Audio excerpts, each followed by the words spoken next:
ఈరోజు చాలా బాధగా ఉంది నాకు మీ అందరితో మాట్లాడడానికి సంతోషం రావట్లా, బాధ వేస్తూ ఉంది.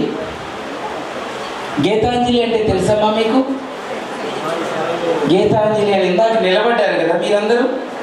ఎందుకు నిలబడ్డారు? ఈయన చప్పట్లు కొట్టమంటే చప్పట్లు కొడతారు, ఒక నిమిషం మైండ్లో నిలబడనంటే నిలబడతారు. ఎందుకు ఇట్లా మనం సిట్ స్టాండ్ లాగా ఉన్నాం? గీతాంజలి అంటే ఎవరు? 2 రోజుల క్రితం గీతాంజలి అనేటువంటి అమ్మాయి మనలో ఒకడు, మన పేద వర్గాల్లో ఒక ఆడపిల్ల రైలుకి కింద పడి చనిపోయింది. చనిపోలేదమ్మా, రైలు కింద వేసి చంపేశారు ఆ అమ్మాయి. ఎలా చంపేశారో చెప్తారు.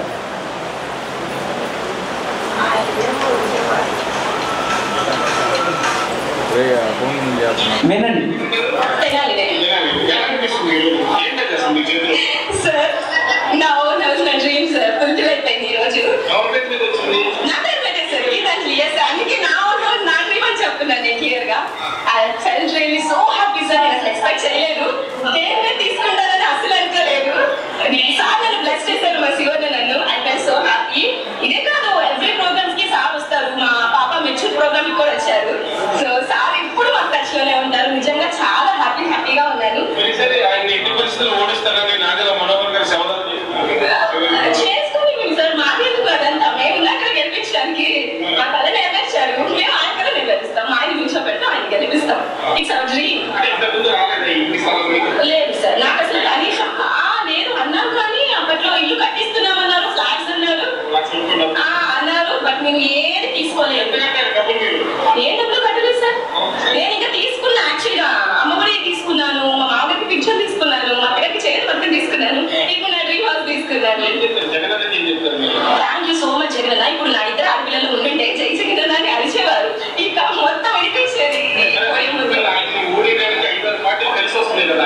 చేశాను. ఒక ఇయర్ వరుసగా తీసుకున్నా, 5 years తీసుకున్నాను. నేను ఫిక్స్డ్ డిపాజిట్ కూడా చేశాను. నేను చూసుకుంటే అసలు మహిళలకి ఇది పథకాలు ఎందుకు అనవసరంగా ఇస్తున్నారు అనేసి అంటారు.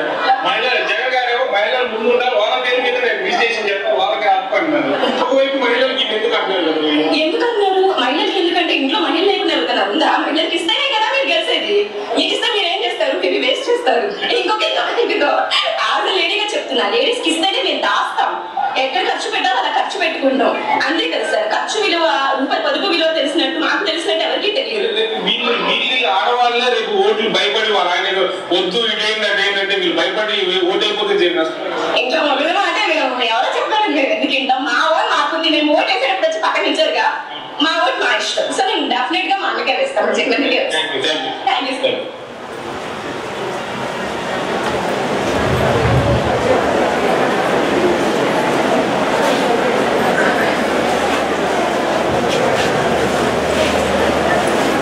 ఎందుకమ్మా ఏడుస్తున్నావు? ఆమెను చంపినందుకు ఏడుస్తున్నావు.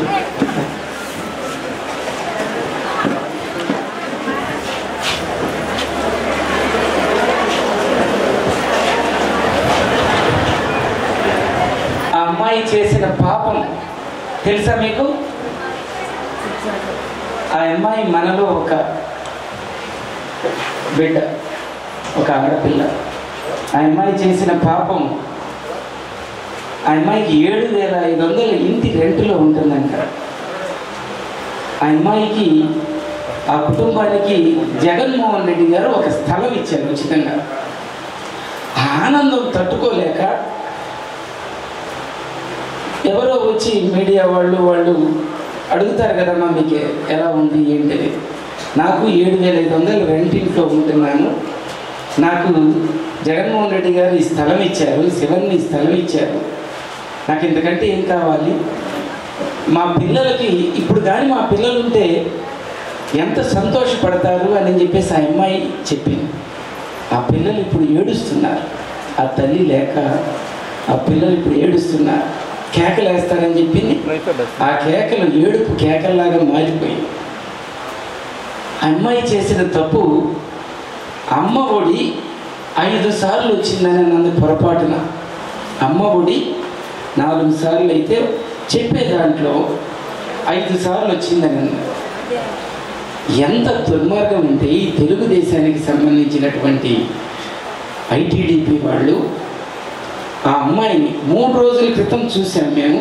చాలా సంతోషంగా ఉంది, బాగా మాట్లాడింది అనుకున్నాం. చాలా బాగా వాళ్ళ పేదవాళ్ళలో ఉండేటువంటి ఆ చెప్పడానికి కూడా ఇబ్బందిగా ఉంది. వాళ్ళ ఆనందం వాళ్ళకే తెలుసు. ఆ ఇంటి స్థలం లేని వాళ్ళకి ఆ ఇంటి స్థలం సెంటున్నరే. ఆ ఇంటి స్థలం వచ్చిన వాళ్ళకి ఆ పేదవాళ్ళల్లో ఉండేటువంటి ఆ ఆనందం వాళ్ళకే తెలుస్తుంది. కడుపు నిండిన ఎదవలకి తెలుస్తుంది. వాళ్ళు ఆ టీడీపీ వాళ్ళు ఈ సోషల్ మీడియాలో 4 సార్లు అదే వచ్చింది. 5వసారి నువ్వు ఎక్కడ పడుకొని సంపాదించావు అని చెప్పేసి ఆ అమ్మాయి మీద ఆ పోస్ట్ పెడితే, బట్టలు లేనటువంటి ఆ పోస్ట్ పెట్టి తలకాయలు మారుస్తారు. అన్ని గ్రాఫిక్స్ వచ్చింది. బట్టలు లేనటువంటి వీడియోలు పెడితే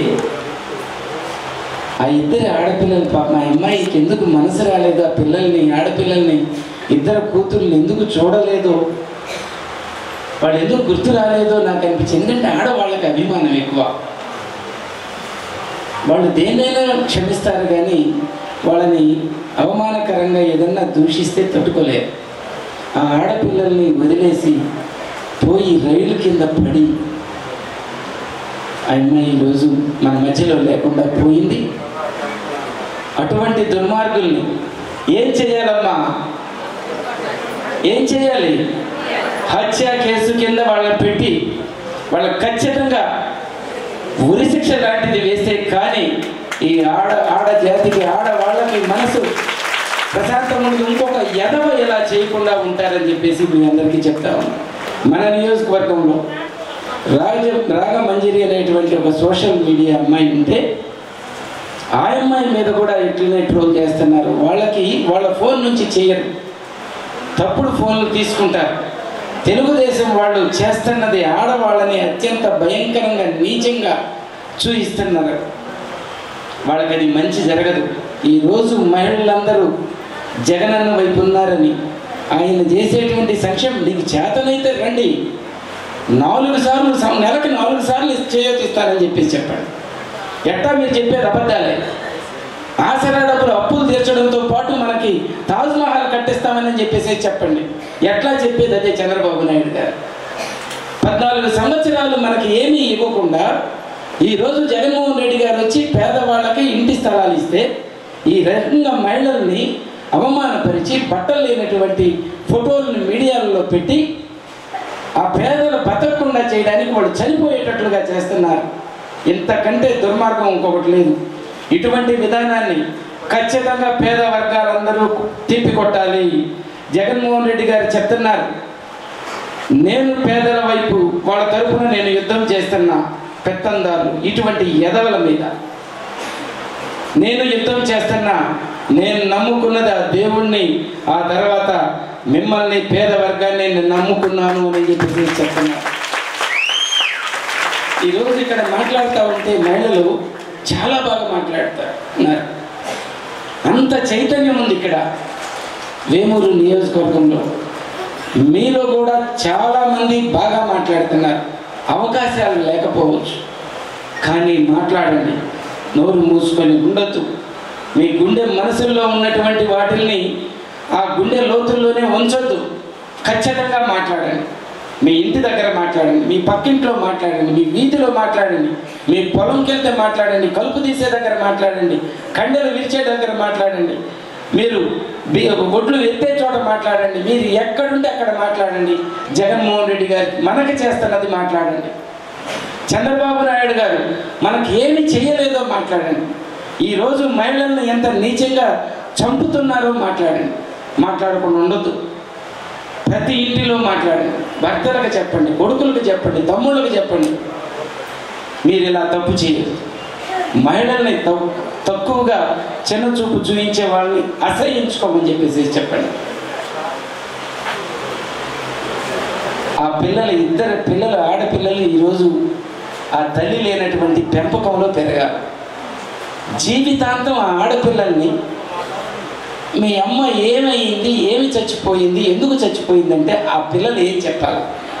ఆ చిన్న గుండెలు, ఆ చిన్న మనసు ఎంత గాయపడుతుంది. వాడు ఏం చెప్పుకుంటా బ్రతకాలి. ప్రతి చోట వాడు మాట్లాడినటువంటి మాట 5వ విడత అమ్మ ఒడి అని చెప్పేసి పొరపాటున అన్నటువంటి దానికి ఆ అమ్మాయిని ఆ రకంగా ఇద్దరు ఆడపిల్లల్ని అనాథలను చేసి వాళ్ళ గాయం వాళ్ళు తరతరాలు ఉంటుంది. పెద్దయిన వాళ్ళ పిల్లలకి ఏం చెప్తారు? మీ అమ్మ ఏంటండి? ఆ భర్త వాళ్ళ తండ్రి, ఆ పిల్లల తండ్రి బజారుకి వెళ్తే అతనేం చెప్పుకోవాలి? దీన్ని అందరూ ఆలోచించండి.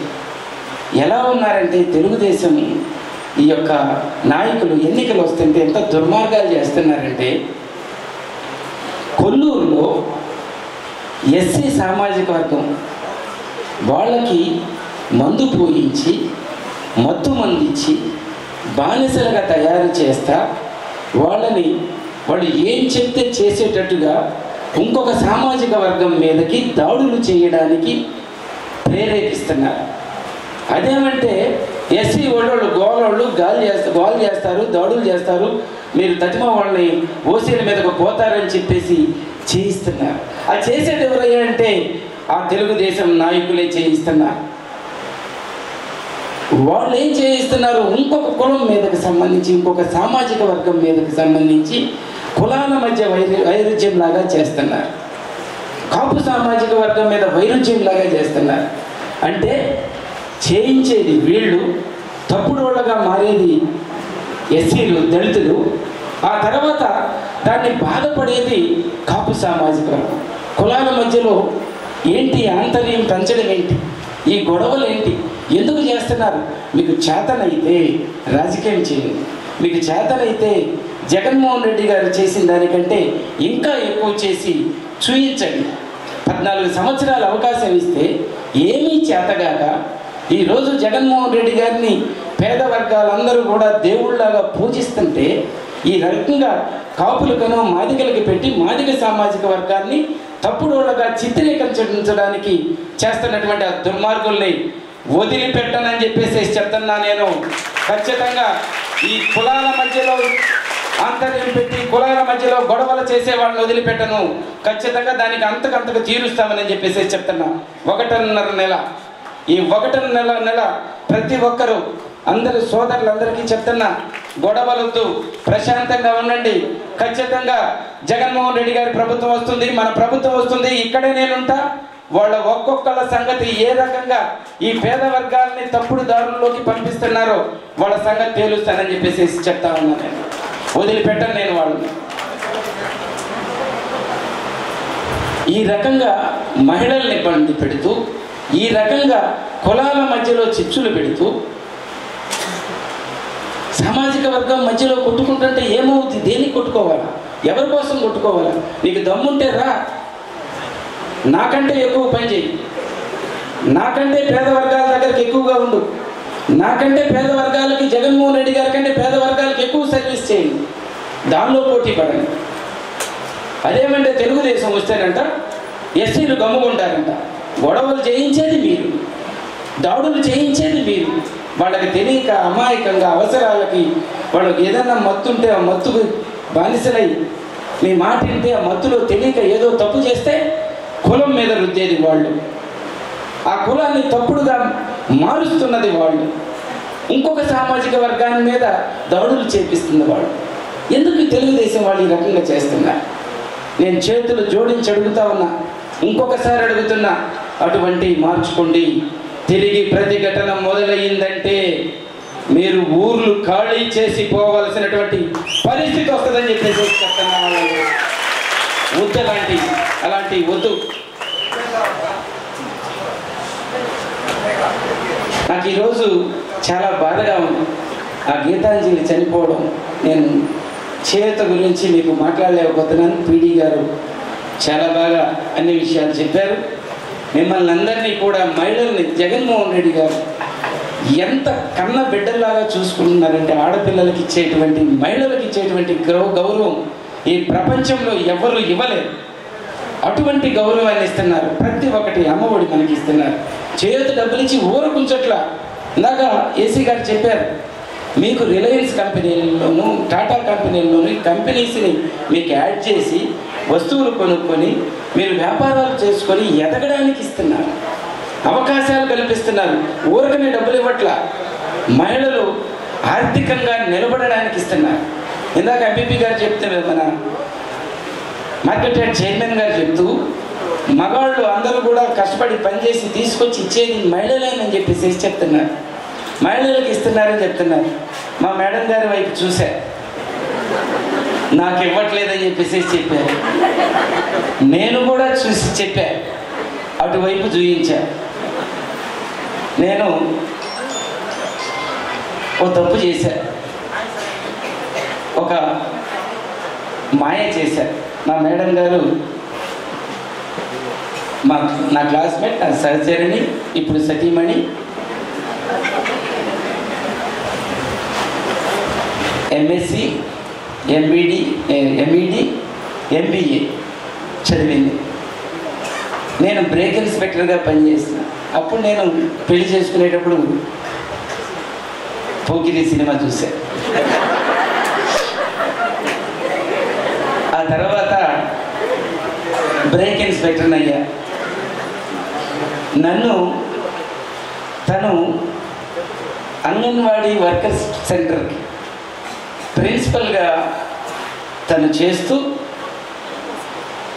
నన్ను కాలేజీకి పంపించి చదివించింది. కాదులే, మా అమ్మ వాళ్ళు కూడా ఇచ్చారు. మా అమ్మ మా నాన్నగారు టీచరు, వాళ్ళు కూడా ఇచ్చారు. అయినా నన్ను తను చూసుకున్నట్టే కదా, మా కుటుంబం వేరు కదా. పెళ్లి కాగానే భార్యకి పూలు కొనాలన్నా అమ్మే ఉంటుందంటే, నీ పెళ్ళాన్ని బాగా కొంగు చుట్టూ తిరుగుతున్నావు కదా, నువ్వు నీ పెళ్ళాన్ని నువ్వే తెచ్చుకోరా అంటారు. శత్రువులాగా చూస్తారు పెళ్ళి. మమ్మల్ని అలా చూడలేదు. అంత గౌరవంగా మమ్మల్ని ఇంట్లోనే పెట్టుకొని చూశారు. ఆ తర్వాత తను ఎంఎస్సీ చేసి తను ఉద్యోగం చేస్తూ చెప్పొచ్చా ఇవన్నీ మీటింగ్ ఆసరా మహిళలకు సంబంధించి మాత్రమే చెప్తున్నాయి. మహిళలు ఎలా ఉంటారనే దానికోసం చెప్తున్నా. నన్ను అలా తీసుకుని అంటే ఎంత ఆ హృదయాలు మహిళలు ఎంత భరిస్తారంటే మగవాళ్ళు చెప్తున్నా. బ్రేక్ ఇన్స్పెక్టర్ ఉద్యోగం వచ్చింది, 14 సంవత్సరాలు చేశారు. నేను దానిలో ఉండలేక, ఎందుకంటే అటువైపు చూస్తూ ఉంటే నాకు అదే కనిపిస్తూ ఉంటుంది. అటువైపు అంటే సేవ చేయాలనేదే ఉంది. ఉద్యోగంలో మేమంతా కేసులు రాసి అందరినీ హింసించే ఉద్యోగమే. బ్రేక్ ఇన్స్పెక్టర్ అంటే బండి పట్టుకోవడం, కేసు రాయడం, లోపలేయడం, బండి పట్టుకోవడం, కేసు రాయడం, లోపలేయడం, పెనాల్టీ. దానిలో నాకు ఇది రాలా. అందుకని స్కూల్ ఒకటి పెట్టాం. మా మేడం గారు నేను బ్రేక్ ఇన్స్పెక్టర్ ఉద్యోగంగా మానేశాను. ఏందయ్యా ఎందుకు మానేస్తామంటే ప్రజారాజ్యం వచ్చింది, సామాజిక న్యాయం అని చెప్పేసి అన్నారు. సామాజిక న్యాయం అంటే ఏ సామాజిక వర్గానికి ఆ సామాజిక వర్గానికి సంబంధించినటువంటి న్యాయం చేయడం. నేను అందరు అంటుంటారు ఈయన కులాలు మాట్లాడుతున్నారని. మైకుల్లో ఏ రాజకీయ నాయకుడు కులాలు మాట్లాడరు, కానీ నేను మాట్లాడతాను. కులం లేకుండా భారతదేశం లేదు. కులాలతోనే అన్నీ చూస్తున్నారు. అటువంటి కులం దాచుకోవాల్సిన అవసరం ఏంటి?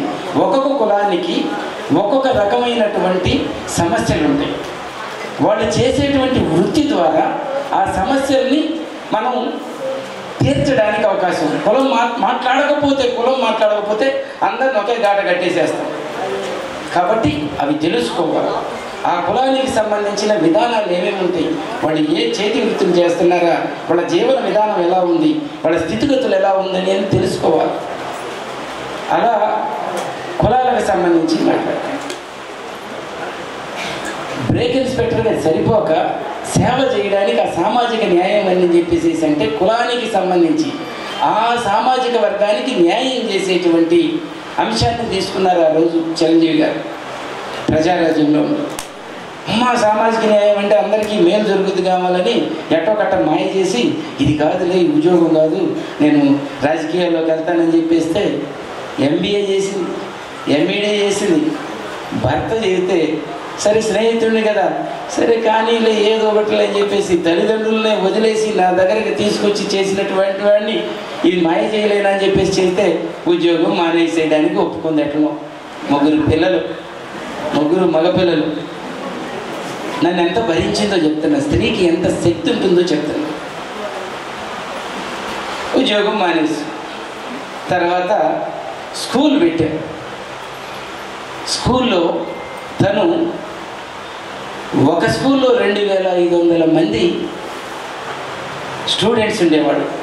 ఆ స్కూల్లో 2200 మంది హాస్టల్ స్టూడెంట్స్ ఉండేవాడు. తన దగ్గర 350 మంది ఎంప్లాయీస్ ఉండేవాళ్ళు. శిరీష్ గారు వాళ్ళకి బాగా తెలుస్తుంది, మన మార్కెట్ చైర్మన్ గారు వాళ్ళకి తెలుస్తుంది ఆ బాధ ఎంతో. అంతగా పనిచేసింది. నేనేమో అప్పుడు కూడా మళ్ళీ ఇక పోకిరి సినిమా, ఎందుకంటే ఉద్యోగం మానేశాను కదా, ఇక ఏదో రియల్ ఎస్టేట్ చేస్తూ స్కూల్లో టీచర్స్కి వాళ్ళకి అట్లా చేస్తూ. ఆ తర్వాత రాజకీయాల్లోకి వచ్చాం కదా, సేవ ఎక్కువ చేయొచ్చు, ఎందుకంటే బ్రేక్ ఇన్స్పెక్టర్గా చేయడానికి లేదు, బయట ఉంటే చేయడానికి లేదు. 10 మంది ఎమ్మెల్యేలను కొనుక్కోవచ్చు, ఎందుకంటే తలా ఒక 50 లక్షలు ఇచ్చేసేస్తే హ్యాపీగా చందా ఇచ్చేసేస్తే వాళ్ళు ఏదో మనకు పనులు చేసి పెడతారు, మనకు అవసరం లేదు. కానీ సేవ చేయాలనే దాంట్లో మళ్ళీ రాజకీయాల్లోకి జగన్మోహన్ రెడ్డి గారు రాగానే రాజకీయాలు అన్నయ్య పోటీ చేశారు బాపట్ల ఎంపీగా. పోటీ చేస్తే ఇక మళ్ళీ మాయ చేయడానికి పక్కకు వచ్చారు. వచ్చి ఎట్లా కొట్ట అన్నయ్య పోటీ చేశారు కదా, మరి అమౌంట్స్ కావాలి కదా, ఏం చేయాలని చెప్పేసి తను చేసేటువంటి స్కూల్ నమ్మేశాం. అంతమంది పిల్లల్ని వదిలేసాం. ఆ స్కూల్లోనే మా ఇల్లు ఉండేది ఒక పక్కన. పూలు అమ్మిన చోట కట్టెలు అమ్మకూడదని చెప్పేసి ఆ స్కూల్ నమ్మేసేసి బాపట్లకు సంబంధించి అన్నయ్య పోటీ చేస్తే అందరం కలిసి చేసుకున్నాం, అక్కడికి పంపించాం. అన్నయ్య బాపట్లలో మీ అందరికీ తెలియక ఆయన డాక్టర్ అమృతపాణి అమ్మ హాస్పిటల్ చీరాల, అక్కడ 25,000 మంది పైన ఉచితంగా కంటి ఆపరేషన్ చేశాడు. అమ్మ డాక్టర్ గానే తెలుసు కానీ అమృతపాణిగా తెలియదు. ఆయన తెలియక 18,000 ఓట్లతో 20,000 ఓట్లతో ఓడిపోయారు. తెలుసుంటే గెలిచుండేవాడు. అప్పటి నుంచి మళ్ళీ మేము రాజకీయాల్లోకి వచ్చి మళ్ళీ మాయ చేసేసుకొని అక్కడ మేము ఉండలేక ఆ ఇంటి దగ్గర పూలమ్మిన చోటే కట్లు అమ్మలేక ఆ స్కూల్ని పిడుగురాళ్ళలో స్కూల్ని అక్కడి నుంచి మేము ఆ ఇల్లు వదిలేసి హైదరాబాద్ వెళ్ళాం. ఎందుకంటే నా పిల్లల్ని అక్కడే పంపించి చదివిస్తుంటే అక్కడ ఉన్నటువంటి స్కూల్ మెయింటైన్ చేసిన పిల్లోడు వేరే వాళ్ళ స్కూల్కి అక్కడే పోవడం. అంటే స్కూల్ క్యాంపస్ 15 ఎకరాల క్యాంపస్ మరి 1 ఎకరంలో ఉండేవాళ్ళు ఇల్లు. అక్కడ ఆ పిల్లల్ని మేము ఉంచలేక హైదరాబాద్ వెళ్ళాం. అప్పుడు జగన్మోహన్ రెడ్డి గారు అన్నయ్య ఓడిపోతే మన జూపూడి ప్రభాకర్ గారు అక్కడి నుంచి మన పార్టీలో ఓడిపోయి తెలుగుదేశానికి వెళ్తే అప్పుడు నన్ను అన్నయ్య హాస్పిటల్ ఆస్తులు అమ్మేశాం. హాస్పిటల్ చూసుకుపోతే ఆయన వెనకపోతాడు. మరి నేను ఎవరున్నారు అని అంటే పోకిరిగా అశోక్ బాబు ఉన్నాడు కదా, హైదరాబాద్లో ఉన్నాడు, కొండేపికి ఇన్ఛార్జిగా వేశారు. ఎందుకంటే అన్నయ్య కొండేపి ఇన్ఛార్జ్ ఉంటే అక్కడ డాక్టర్ వృత్తి చేయడానికి ఉండదు, సంపాదించుకోవాలి కదా. కుటుంబాలు చిన్న చిన్న కుటుంబాలు ఎదిగాం, ఎట్లా సంపాదించుకొని రియల్ ఎస్టేట్ చేసి అది చేసి మళ్ళీ వెనక్కపోయే పరిస్థితి. పేద వర్గాలు నేను అందరికీ చెప్తున్నా, డబ్బుంటేనే రాజకీయం చేయాలి, లేకపోతే కష్టమయ్యేటువంటి పరిస్థితులు. ఒకసారి రాజకీయంలో వెనుకబాటుతనానికి గురైతే ఆ కుటుంబాలు ఇంకా వెనక్కపోతాయి. అందరికీ చిన్న వాళ్ళందరికీ చెప్తున్నా, ఎక్కువ ఖర్చు పెట్టుకోవద్దు రాజకీయాల్లో. ఎవరు రాజకీయాల్లో ఖర్చు పెట్టిన డబ్బులు గోడకేసిన సున్నమేనంట, వెనక రాదంట. కాబట్టి అందరికి కూడా నన్ను ఆదర్శంగా తీసుకొని ఖర్చు పెట్టడానికి కాదు, జాగ్రత్త పడడానికి ఉండాలని చెప్పేసి చెప్తున్నా. అక్కడ అన్నయ్య ఓడిపోయారు. ఇంట్లో నుండి అక్కడికి వెళ్ళాం, కొండేపికి వేసాం. మళ్ళీ కొండేపిలో ఇన్ఛార్జిగా 5 సంవత్సరాలు పనిచేసి 4 సంవత్సరాలు. అప్పుడు సీట్ రాలేదు, జగన్మోహన్ రెడ్డి గారు ఇంకొకరికి ఇవ్వాల్సి వచ్చింది, ఇచ్చారు. మరలా హైదరాబాద్ పోయాం, అక్కడ ఉండలేం కదా, మళ్ళీ హైదరాబాద్ పోయాం. జగన్మోహన్ రెడ్డి గారు ఆ రోజు అశోక్ బాబుకి అన్యాయం జరిగింది, ఖచ్చితంగా అశోక్ బాబు అయితేనే బాగుంటుందని చెప్పేసి మళ్ళీ తీసుకొచ్చారు. 2 సంవత్సరాల్లో మళ్ళీ కొండేపిలో చేశారు. ఇక అందరినీ మార్చే క్రమంలో వేమూరు వెళ్ళన్నా అని చెప్పేసి అడిగారు. మా మేడం గారిని కూడా అడిగారు. అడిగితే మా మేడం గారు కూడా సరేనన్నా మీరు ఎక్కడికి చెప్తే అక్కడ మా తల్లిని చూడడానికి, జగన్మోహన్ రెడ్డి గారు మా తల్లి చనిపోతే చూడడానికి సీఎంగా ఉండి ఒక ఎస్సీ దళిత మహిళని చూడడానికి హెలికాప్టర్లో వచ్చి చూసి మా అమ్మకి నివాళులు అర్పిస్తే ఇక మాకు ఇంతకంటే మా అమ్మకి మేము ఇచ్చేది ఏంటి, మా అమ్మని ఇంతకంటే నివాళులు అర్పించేది ఏంటి అనేది మా అమ్మగారికి వచ్చిన తర్వాత ఇక జగన్మోహన్ రెడ్డి గారు ఏం చెప్తేది పేదవాళ్ళకి ఇంత మంచి చేస్తున్నారు. డాక్టర్ బిఆర్ అంబేద్కర్ గారి ఆశయాలన్నీ కూడా జగన్మోహన్ రెడ్డి గారు ఇస్తున్నారు. మరి అటువంటప్పుడు ఆయన సీట్ ఇచ్చినా ఇవ్వకపోయినా ఎక్కడికి పొమ్మన్నా పోయి ఆయన చెప్పింది చెయ్యాలే. కానీ ఆయన చెప్పింది కాదంటే మనం పేదవాళ్ళకి అన్యాయం చేసిన వాళ్ళం అవుతాం. మనం డాక్టర్ బిఆర్ అంబేద్కర్ గారి ఆశయాలని తప్పు మార్గాన్ని ఆలోచించిన వాళ్ళు అవుతాం అని జగన్మోహన్ రెడ్డి గారు ఏం చెప్తే చేద్దామని చెప్పేసి మా కుటుంబ సమేతంగా ఇక్కడికి రావడం. కొండేపి నుంచి వస్తుంటే 144 కారుల్లో అందరూ కూడా ఓసీలు, కమ్మాస్, రెడ్డీస్, బ్రాహ్మణ్స్, వైశ్యాస్, కాపులు, బీసీలు, మైనారిటీస్, ఎస్సీలు, ఎస్టీలు అందరూ చిన్నోళ్ళు కూడా వాళ్ళు డబ్బులు వేసుకొని కార్లు మామూలుగా రాజకీయ నాయకులు పెడతారు. అలా కాకుండా వాళ్ళు డబ్బులు వేసుకొని వాళ్ళ కారులో మమ్మల్ని ఎక్కించుకొని మా ఫ్యామిలీని తీసుకొచ్చి మీకు గొప్ప చెప్పారు. అంటే ఎంతగా మేము మా కుటుంబం వాళ్ళతో ఉన్నామో, వాళ్ళ కుటుంబాలతో మేము ఎంత కలిసామో అనేది దాన్ని బట్టి అర్థమవుతుంది. మరి ఈ రోజున మా కుటుంబం మీ కుటుంబంతో కలవడానికి వచ్చాం, మీ కుటుంబాలతో కలిసి పనిచేయడానికి వచ్చాం, మంచి చెడు ఏదైనా కష్టాలు సుఖాలన్నీ పంచుకోవడానికి వచ్చాం. ఇప్పుడు నా పిల్లలకి ఏదైనా నా ఇంట్లో ఫంక్షన్ అయితే మీ ఇంటికి నన్ను పిలిచి ఎలా గౌరవిస్తున్నారో నాకున్న కుటుంబం ఇదే. ఇప్పుడు వేమూరు కొండేపిలో ఉంటే కొండేపి, వేమూరులో ఉంటే వేమూరు. ఎక్కడ పేదవాళ్ళు ఎక్కడ అవసరం ఉందో జగన్మోహన్ రెడ్డి గారు అక్కడికి పంపించారు, అదే నా కుటుంబం అని ఇక్కడికి వచ్చాం. ఇక్కడ మా కుటుంబ సమేతంగా పని చేయడం మొదలుపెట్టాం. అంటే ఎలా ఉంటాయో చెప్తున్నా. ఎలా పని చేస్తుంటే ఇక్కడ ఈరోజు వంట చేయడానికి మాకు నేను ఉంటుంది వేమూరులోనే, వేమూరు నియోజకవర్గంలోనే. ఇంతకుముందు ఎమ్మెల్యే లాగా ఎవరు మన నక్కా ఆనందబాబు గారి లాగా ఇక్కడ ఓటు వేయించుకొని గుంటూరులో ఉండను నేను. 3 సార్లు ఓటేశారు ఈ నియోజకవర్గంలో ప్రజలు. కానీ ఆయన ఉండేది గుంటూరులో ఉంటాడు, ఇక్కడ ఉండడు. ఓటేసిన వాళ్ళకి అందుబాటులో ఉండరు. కానీ నేను ఉంటుంది కూచిపూడిలోనే ఈ నియోజకవర్గంలో ఉంటున్నా. ఇక్కడ వంట చేయడానికి ఇప్పుడు మీరందరూ వస్తే మాకేంటంటే నాకు ఆకలి అవుతుంది, నాకు ఆకలి అయ్యే టైంకి నేను దొంగలాగా పోయి తినకూడదు. అక్కడ ఎవరు ఉంటే వాళ్ళందరం కలిసి తినాలి, ఏదో కల్లో గంజో పంచుకొని తినాలి అనేటువంటిది నా భావన. మరి ఇక్కడికి వస్తున్నాం, టైం అవుద్ది. మిమ్మల్ని 10ంటికి రమ్మంటే 12ంటికి వచ్చారు కదా, నా తర్వాత కూడా వచ్చారు, నిజమే కదా? కాబట్టి కావాలనే మీకు ఆ కడుపు కాలాలని లేట్ చేస్తున్నా. ఏం కాదు, భోజనం రెడీగా ఉంది. ఆ భోజనం తయారు చేయడానికి ఆఫీసు నుండి ప్లేట్లు, ఇస్తరాకులు, సరుకులు తెచ్చుకోవాలి కదా. ఆ సరుకు అంతా అక్కడ ఆఫీసు నుండి లిఫ్ట్ చేసి ఇక్కడికి తీసుకొని వస్తున్నాం వ్యాన్లో. ఒక సోషల్ మీడియా వాళ్ళు, తెలుగుదేశం వాళ్ళు ఎట్లా ఉంటారు, ఆ అమ్మాయిని చంపినట్టుగా ఆ వీడియో పెట్టి అశోక్ బాబు చాప తిండు చదువుకొని వెళ్ళిపోతున్నాడు, సీట్ లేదు, ఆయన వెళ్ళిపోతున్నాడు అని చెప్పారు. అంటే పెత్తందారి మనస్తత్వం ఉన్నటువంటి నక్కా ఆనందబాబు గారు, పెత్తందారి మనస్తత్వం ఉన్నటువంటి తెలుగుదేశం పార్టీ. వాళ్ళకి తెలీదు పేదవాళ్ళ విలువలు, వాళ్ళకి తెలీదు పేదవాళ్ళని గౌరవించడం, వాళ్ళకి తెలీదు మనతో ఉండేటువంటి మనుషుల్ని గౌరవించడం, విలువ ఇవ్వడం వాళ్ళకి తెలియదు. వాళ్ళకి చాపాదిండు చుట్టుకోవడం వెళ్తున్నాడే అనుకుంటారే కానీ, ఒరే అక్కడ సిద్ధం సభకు పోతుంటే 15,000 మంది ఇక్కడ ఈ నియోజకవర్గం వేమూరు నియోజకవర్గానికి నుండి అక్కడికి వెళ్తున్నారంటే పోను రాను 30,000 మంది ఉంటారు. దానికోసం వీళ్ళు భోజన సదుపాయాలు చేసుకోవడానికి ఇక్కడ నుంచి తీసుకుని వెళ్తున్నారని చెప్పేసి అనుకోరు వాళ్ళు. వాళ్ళ సామాను సర్దుతుంటే అవి ఏ సామానో వాళ్ళకి తెలియదంటే మనం జాగ్రత్తగా ఉండాల్సిన అవసరం ఉంది. ఇంట్లో మన ఇంట్లో వాళ్ళు ఎక్కడో కూలి పని చేస్తూ ఉంటారు, మన అంట్లో వాళ్ళే దోముతున్నారు, మన బట్టలు వాళ్ళే ఉతుకుతున్నారు తెలుగుదేశం వాళ్ళు. వాళ్ళు మన ఇంట్లో కాపలా కాస్తూ ఉన్నారు.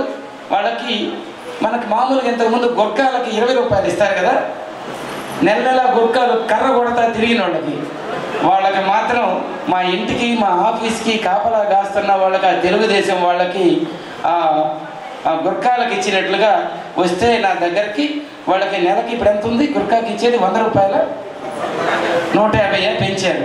సరే పోనీ 200 రూపాయలు ఇస్తా, వాళ్ళు ఎవరైనా వీడియోలు తీసుకోవచ్చు. నాకు ఇక్కడ ఉండేటువంటి మాజీ ఎమ్మెల్యే నక్కా ఆనందబాబు గారి లాగా నా దగ్గర వీడియోలు పెట్టుకోవడానికి ఎటువంటి వ్యసనము లేదు, తాగుబోతుని కాదు, పేకాట జోదం లేదు, ఇంకొక వ్యసనం లేదు. నాకు పెద్ద వ్యసనం ఏదైతే ఉందంటే అది పేదవాళ్ళ కోసం పని చేయడమే, సర్వీస్ చేయడమే. ఆ వ్యసనంతోనే నేను ఈ రోజున నా సహచరులు, నా క్లాస్మేట్, నా సతీమణికి నేను ఏదమ్మా మాట రావట్లేదని కొట్టదలేదు, గౌరవంగా తీసుకుంటాను. నేనేం చేసినా గౌరవంగా చూసుకుంటాను, బాగా చూసుకుంటాను. ఇప్పుడు కూడా చూసి తెచ్చింది మళ్ళీ అసలు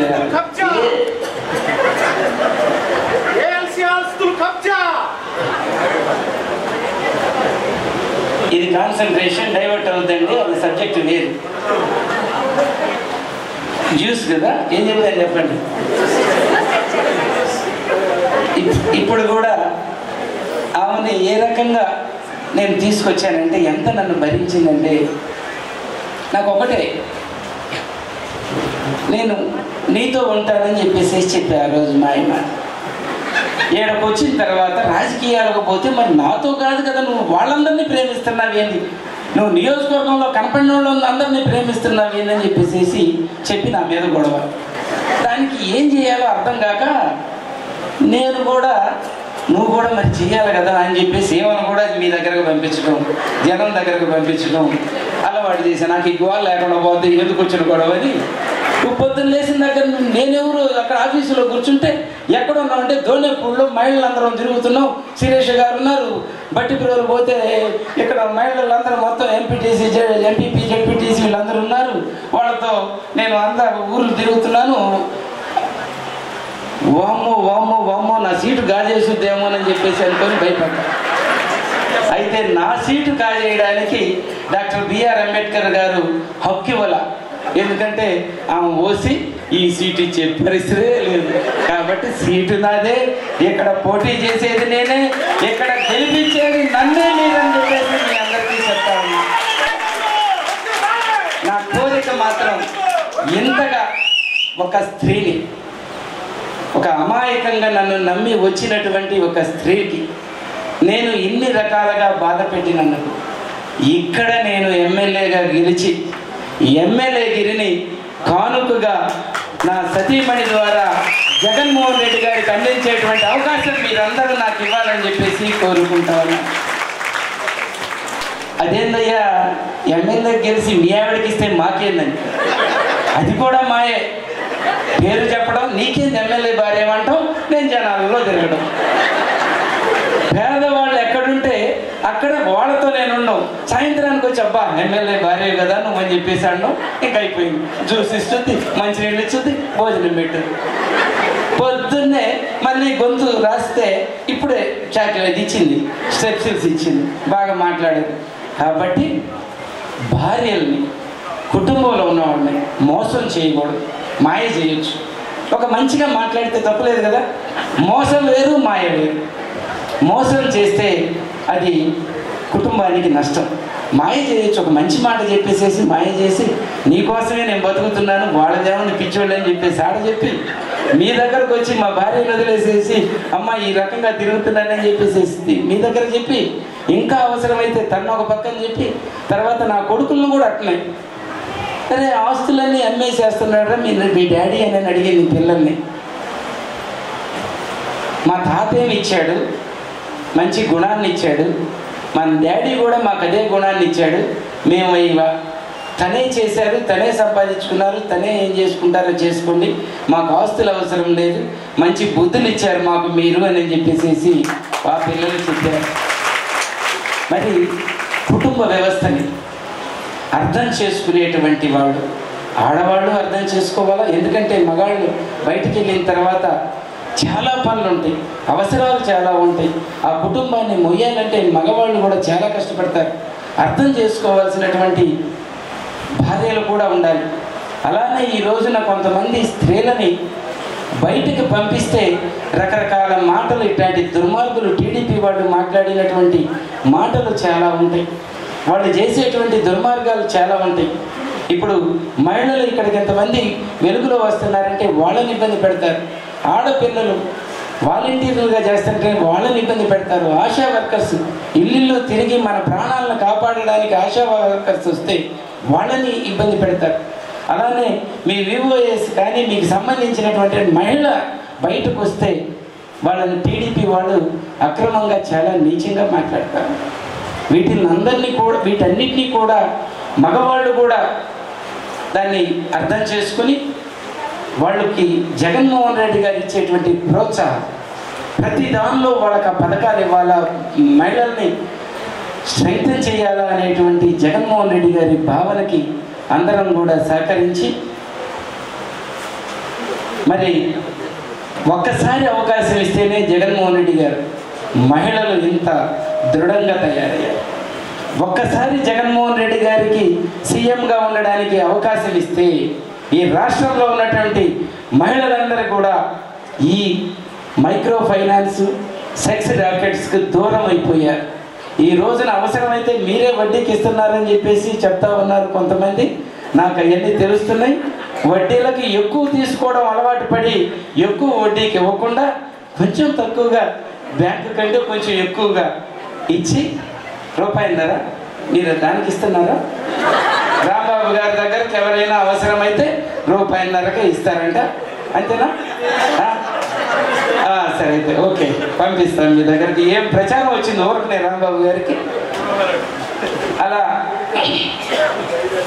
మీరు జగన్మోహన్ రెడ్డి గారు అంత స్ట్రెంగ్తన్ చేశారు ఒక్కసారికి. ఇంకా 6-7 సార్లు జగన్మోహన్ రెడ్డి గారే ముఖ్యమంత్రిగా మన రాష్ట్రంలో ఉండబోతున్నారు. మీరందరూ ఉంచబోతున్నారు ఖచ్చితంగా. ఎందుకంటే ఈ తాకట్టు పార్టీలు ఉన్నాయి. జనసేన నమ్మి నేను చిరంజీవి గారిని నమ్మి ప్రజారాజ్యంలోకి వచ్చాను. అక్కడ కాపు సామాజిక వర్గం అక్కడ ఇబ్బంది పడ్డారు, ఖర్చులు పెట్టుకొని. ఏదో మన సామాజిక వర్గంలో వస్తున్నారు, ఆయన్ని చేసుకుంటే మనకు న్యాయం జరుగుద్ది అనుకొని మళ్ళీ ఇప్పుడు పవన్ కళ్యాణ్ గారు వచ్చారు. పవన్ కళ్యాణ్ గారు సీఎం అవుతారని నేను పవన్ కళ్యాణ్ గారి బ్యాచ్ కాబట్టి నాకు అప్పుడు సీట్ రాలే. ఆయన సీఎం అవుతాడని చెప్పేసి అనుకుంటే 24 సీట్లు అన్నారు. సీఎంకి 175కి 24కి సీఎం అవుతారా? 24కి అవుతారా? 24 ఇచ్చాడు పాపం చంద్రబాబు నాయుడు గారు. ఉదాహరణగా 24 విసిరేస్తే అవసరం లేదు, నువ్వు సీఎంగా ఉండు, నాకు 21 చాలు అన్నాడు. ఇదేంటిరా నాయన, ఇప్పుడు మేమందరూ నిన్ను సీఎం కావాలనుకుంటే మా రంగా గారిని చంపినటువంటి ఆ తెలుగుదేశం పార్టీకి సైకిల్ గుర్తుకు ఓటేయమంటావు, ఇదేంటిది అని అంటే, మీరు ఇష్టమైతే ఉండండి, కష్టమైతే పోండి, నేను మాత్రం చంద్రబాబు నాయుడిని సీఎంగా చేయాలా, సైకిల్ గుర్తుకే ఓటేపించాలా అని చెప్పేసి అక్కడ తాకట్టు పెట్టాడు. ఒంటరి మహిళ లేదండి, 45 సంవత్సరాలు వచ్చిన వాళ్ళకి ప్రతి ఒక్కరికి ఈ ప్రభుత్వం ఎట్లా ఉందండి? ప్రభుత్వం బాగానే ఉందండి. మాకు మంచి జరుగుతుంది. మాకు ఇళ్ళ పట్టాలు వస్తుంది, యువత డబ్బులు వస్తుంది, మరి అమ్మఒడి వస్తుంది, చదివి వస్తుంది. జగన్ వస్తాడు, మళ్ళీ సీఎం అవుతాడు. ఎలా ఉంది పరిపాలన? బాగుందండి. మీకు ప్రభుత్వ పథకాలు అందుతున్నాయా? నీకు అన్నీ అందుతున్నాయి, నాన్న చేసిన పిల్లలకి అమ్మఒడి కానీ చేయూత కానీ ఇట్లా వచ్చినాయండి, అన్నీ వచ్చినాయి. పిల్లలకి 15,000 రూపాయలు 15,000 రూపాయలు వేస్తున్నారు కదా అమ్మఒడి వస్తున్నాయా? ఈసారి అశోక్ బాబు గారు వస్తుంది పని. అశోక్ బాబు గారు బాగా చేస్తారు. గతంలో కొన్ని నాగార్జున గారి కంటే ఇప్పుడు 2 నెలలు 3 నెలలు అశోక్ గారికి. అశోక్ గారు మీ దగ్గరకు వచ్చి ఎలా చేస్తున్నారు వర్క్ అనేది కానీ మొత్తం? మాకు మంచిగానే చేస్తారండి. సార్ ఓటు ఎవరు చేద్దాం ఉన్నారు? కన్ఫామ్గా వేమూరు చేద్దాం ఎవరు చేద్దాం ఉన్నారు?